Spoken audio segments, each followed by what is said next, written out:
Hey, this is John Taylor, and we're continuing on the conversation of how to make this holiday season, and any season actually, just remarkably joyous. So, one of the things that happens when we, gather for the holidays, for example, is like all the members of the family come out of the woodwork and we hear their crazy stories and they bring their pain and their trauma and they bring all of their stuff. And sometimes it's fun and sometimes it's overwhelming. And often in a lot of families, it's actually a lot of, let's say, stress that enters the system. And so part of why that happens and part of what actually occurs in group dynamics is that we often predict and expect somebody to behave a certain way. There's a great program called Landmark Education, and they have this teaching in there called the already always listening. And what it means is that we are already always listening for somebody to do a certain thing a certain way. Like, your Aunt Sally, and she comes in and she makes so much noise and cackles and so on. In other words, before she has even arrived and done anything, you are expecting that behavior from that person and already have listened to them a certain way in the field. In other words, there's no room for them to be anything else in your world.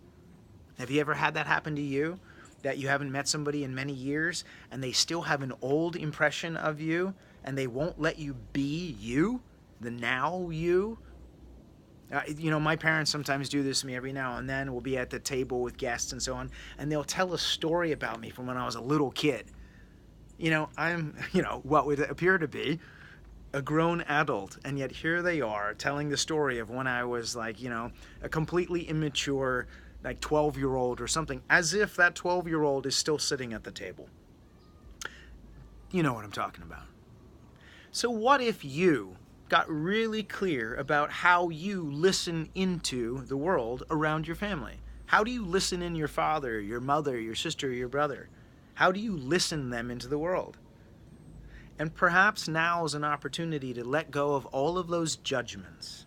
Let go of all of those places where you hold them back and you only see and allow, through your energy, a little bit of them to show up. What if you got off it? You really just got off your attitude and your judgment and you really let all of them show up and you didn't judge them. You just allowed them to be whoever that they were, and that was perfectly okay. Maybe they say stupid things or silly things or are a little too much energetically. That's okay. The holidays are a short time. Be gracious, have gratitude, and just get like, wow, what a trip. That's how they are. Thank goodness that's not how I am. What if that's the energy that you brought? How would that change the dynamic at the table, in the house? It would probably change it greatly.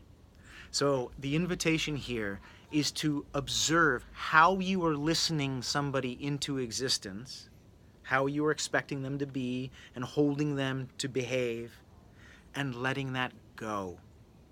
And observe what that does. Now, here's how you can extend it. This is the extra credit. Here's how you can extend it into your life today. See how you're doing that with yourself.